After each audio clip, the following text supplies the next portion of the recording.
senhores telespectadores, estes horizontes da memória trouxeram-nos hoje aos mais belos horizontes que há em Portugal. Isto que avistam a toda a nossa volta é o próprio coração do entre Douro e Minho. É o Portugal mais português. É aqui, foi isto que foi escolhido pelos fundadores do condado. O conde Dom Henrique, a condessa Dona Teresa, foi aqui que eles quiseram ficar. Aqui do Minho partiram os imigrantes que fizeram o Brasil. Bom, mas por que é que eu vim aqui? É uma carta que me mandou um senhor telespectador. Devo dizer que as vossas cartas, que me dão sempre muita alegria, às vezes me deixam bastante atrapalhado, porque me perguntam e exigem logo ali respostas. Responda. Até mandam, muitas vezes, a estampilha para a resposta. Diga lá na volta do correio qual é a mais antiga das cidades portuguesas. Já pensaram nisto? Qual é a mais antiga das cidades portuguesas? Bom, é claro, tudo depende do que o senhor achar que é uma cidade. Se eu for pensar naquelas antiquíssimas citâneas de penhascos, fraguedos, que hoje estão desertas, isso aponta lá para o Neolítico, eu sei lá qual é a mais antiga. E já não são cidades, porque ali a vida parou, os habitantes, um a um, foram descendo até aos vales e foi lá que a vida continuou. Agora, cidade como núcleo de vida urbana, como coração propulsor de civilização, como centro de um poder organizado que impôs essa organização ao território circundante, se é disso que se trata, então não tenho dúvida nenhuma em responder. A mais antiga cidade portuguesa, que já o foi no tempo dos romanos, é a cidade de Braga, que outrora se chamou de Brácara Augusta. Claro que nestes mais de 2000 anos a cidade teve muitas faces, o coração mudou de sítio para sítio. Era sobre isso o nosso programa. Eu acho que durante alguns 1000 anos, o coração de Braga esteve ali, naquelas torres escuras que marcam o lugar da catedral. E a cidade continua a ter um coração, continua a exercer um papel civilizador. Agora o coração é além, um pouco mais longe. Vêm aquelas grandes massas de edifícios brancos. São o campus universitário da jovem Universidade de Braga.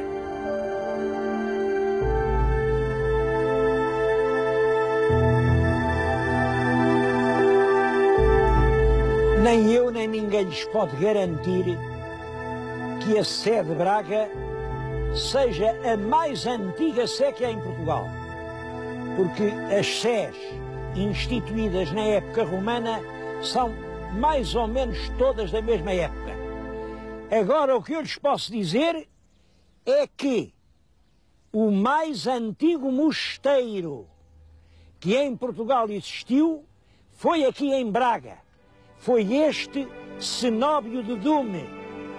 Dume é um lugar nas imediações de Braga. Havia aqui uma vila romana e, é claro, a vila tinha aqui este espaço onde havia uns banhos que foi depois aproveitado pelo São Martinho de Dume para fazer um cenóbio. Um cenóbio quer dizer, era uma moradia para os companheiros que ele reuniu. Esse cenóbio tem a maior importância, porque São Martim, que vem lá de longe, ele vem da Panónia. A Panónia é uma região da Europa que nós hoje chamamos Hungria. Mas na época romana, no século V, não havia húngaros. Aquilo era uma província romana bastante civilizada, com populações germânicas. Os habitantes dali eram altos, padaúdos, loiros. E isto é muito importante. Os suevos eram dali perto. Os suevos que vieram aqui, que ocuparam Braga, que tinham um rei, que fizeram o reino suevo e que fizeram de Braga a capital do reino. Essa gente vinha ali daqueles lados. E isso é importante para perceber o papel do São Martim de Dume. São Martim também era de lá. Era um homem muito civilizado, era um europeu, era um bom teólogo, falava na perfeição o latim, pregava admiravelmente, era um grande político. E vem lá, desde a sua Panónia, vem até aqui, a este calcanhar do mundo, onde havia um reino de gente do seu sangue, e foi dizer ao rei: homem, estes povos do teu reino são cristãos. Tu faz-te também cristão. Não há nada como o rei comungar a fé dos seus próprios súbditos. E o rei aceitou e converteu-se. E depois o Martim de Dume, que viveu sempre por aqui, foi feito bispo de Dume. E aqui teve monges que copiaram missais, que estabeleceram as regras do culto, que paroquiaram essas freguesias, que organizaram toda a diocese. A Sé de Braga deve a sua grandeza à obra administrativa de São Martim de Dume. Ele chegou a escrever um livro que tem um nome bem significativo: De Correctione Rusticorum. Isto quer dizer correção dos erros dos rústicos. Os rústicos eram os homens que permaneciam agarrados às velhas superstições do paganismo, aqueles que nas cidades, nas aldeias, nas vilas continuavam a acreditar em demónios, em superstições, em terrores, e que ainda não sabiam que afinal o mundo é mais simples do que os romanos ensinavam. O mundo é só um, o Deus é só um, todos os homens são filhos dele e por isso são irmãos entre si. Foi isso o que este Martinho, vindo lá de longe das terras da Panónia, veio ensinar aqui nestas serranias de Braga. Ainda em tempo de São Martinho, construíram aqui uma basílica. Hoje é aquela igreja simpática, a igrejinha minhota, frugal, mas sem nada de notável. Sem nada de notável aparentemente. Aqui debaixo deste chão, reparem, isto é um soalho. Lá embaixo, a 1,70 m, fica tudo quanto indica a antiga basílica do São Martim de Dume. Entretanto, uma coisa é certa: a chama que ele aqui acendeu ainda se não apagou. Junto da sua estátua, uma lâmpada moderna tem uma chama que o povo não deixa apagar. E reparem, o culto, a palavra do apóstolo dos suevos continua a soar aqui, entre estas veias de Braga.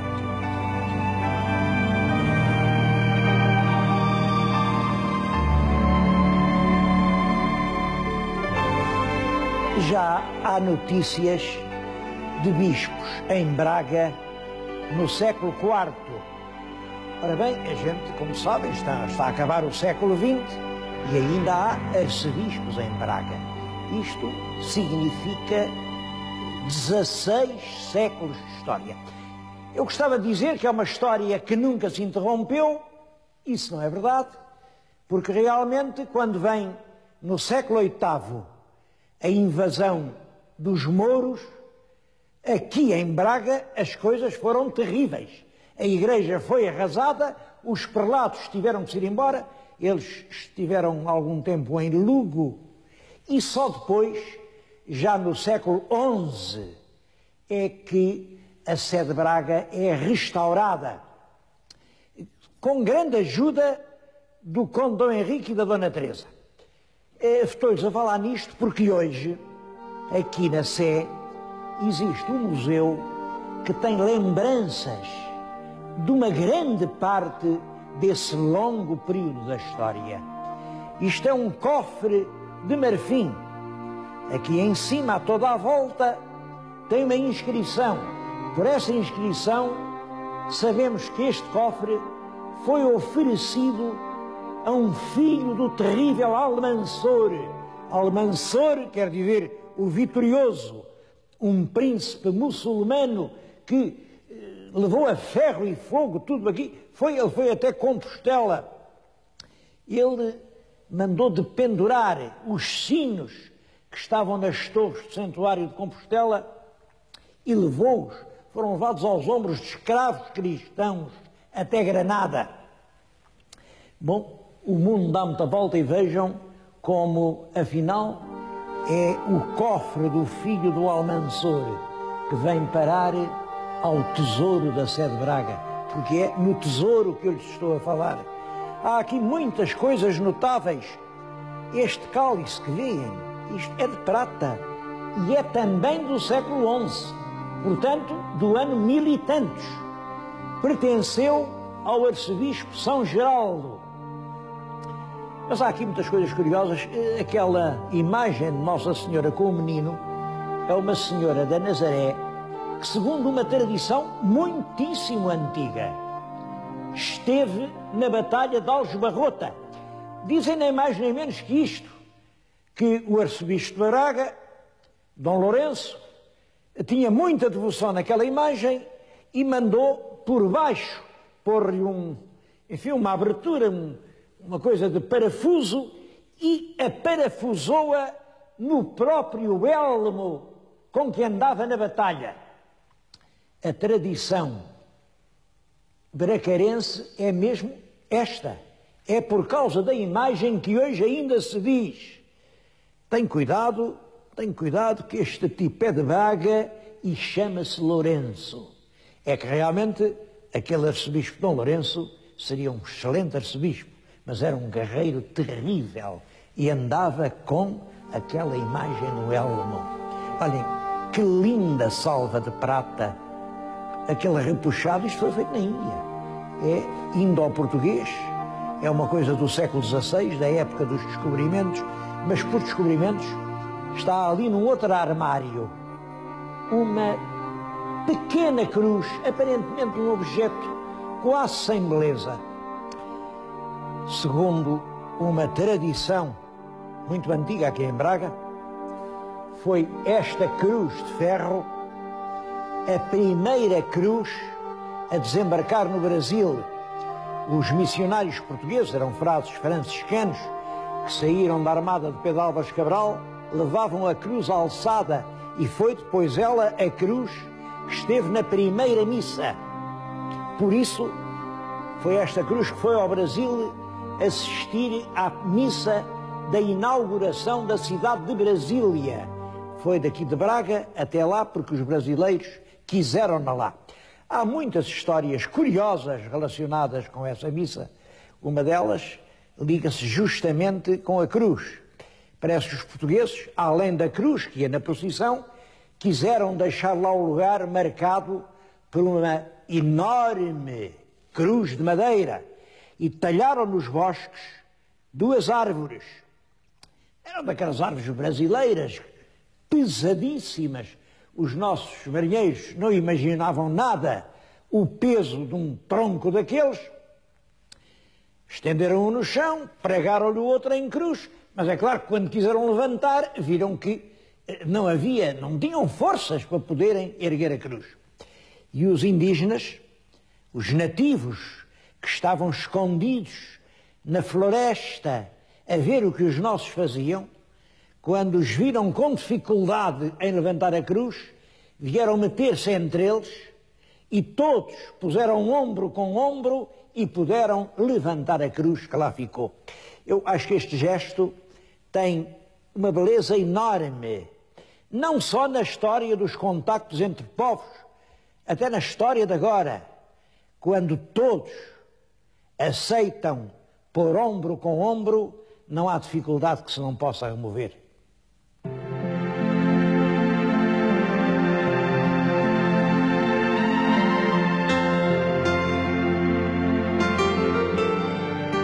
Os espaços onde outrora morava o arcebispo são agora uma biblioteca. A Biblioteca Pública de Braga, que é uma das maiores do país. O exterior, como veem, é impressionante. A gente entra e cá dentro há mais de 500 mil de livros. Livros, muitos deles notáveis. E tem um movimento de leitura que anda pelos 30 mil leitores por ano. Tudo isto é importante. Eu, nos livros, não posso mostrar os livros todos. Gostava que vissem, por exemplo, estas Constituições Sinodais de Braga. É uma obra preparada e elaborada aqui.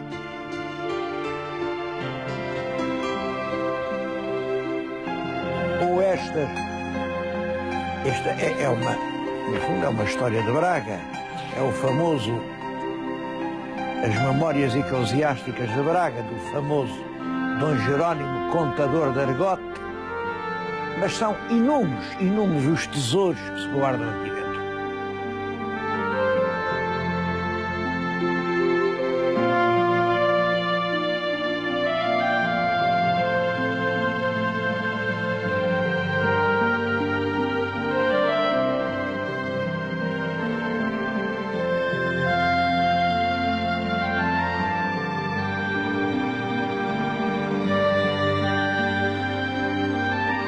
É também aqui nos espaços dos arcebispos que está aquilo a que chamam o arquivo distrital.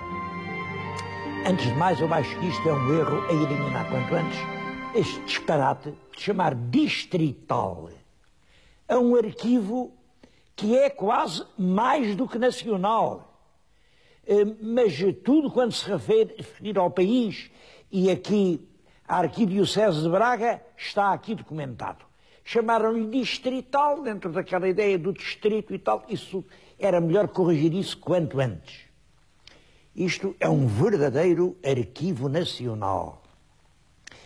O primeiro livro que lhes vou mostrar, considero o mais ilustre livro que existe em Portugal. O nome que se lhe dá é o Liber Fidei. Liber Fidei quer dizer em latim livro de fé. Livro que merece fé, quer dizer o que aqui está, isto é que prova a verdade. Aqui é que está bem.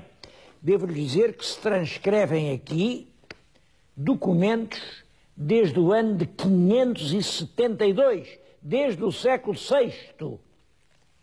É um livro em pergaminho que contém inúmeros documentos decisivos. O Alexandre Herculano, quando andou por aqui, queria também meter isto lá nos sacos e levar isto tudo para a Torre do Tombo. Mas essa gente de Braga não deixou. Esta gente... E isso é que é o regionalismo sadio. O que é de Braga pertence a Braga. O que é de César é de César. E o livro ainda hoje cá está. Está e felizmente que está. Porque ele hoje está impresso. Quem quiser ler este livro no original, existe uma edição, estou convencido que se estivesse na Torre do Tombo ainda estava inédito. Mas há muitos outros.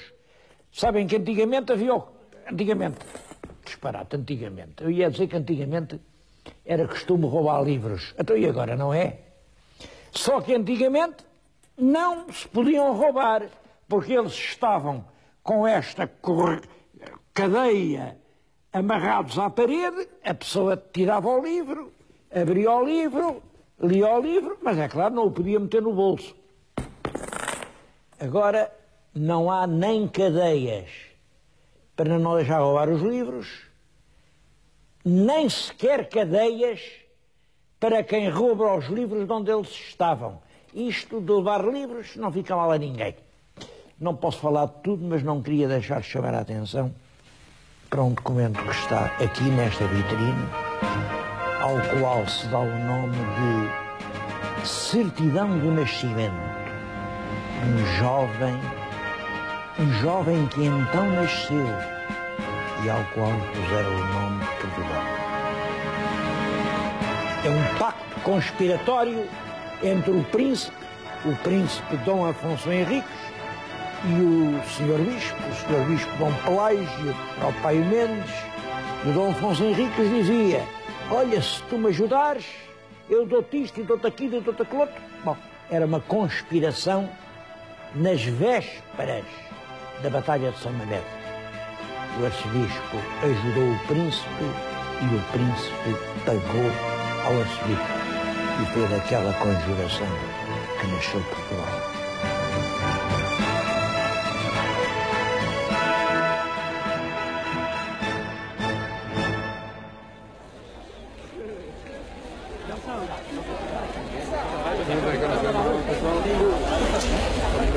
A tradição cultural de Braga continua hoje na universidade.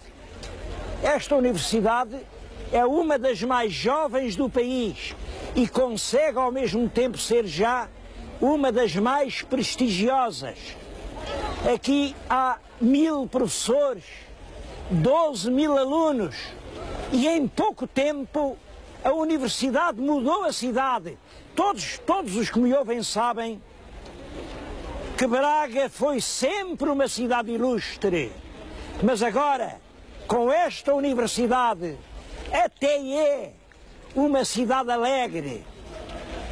Eu penso muitas vezes que realmente as nações são como os nossos corpos, têm coração, estômago, cabeça. E em Portugal, sem dúvida, o estômago está no sul, o coração é o Porto, mas a cabeça continua a ser Braga.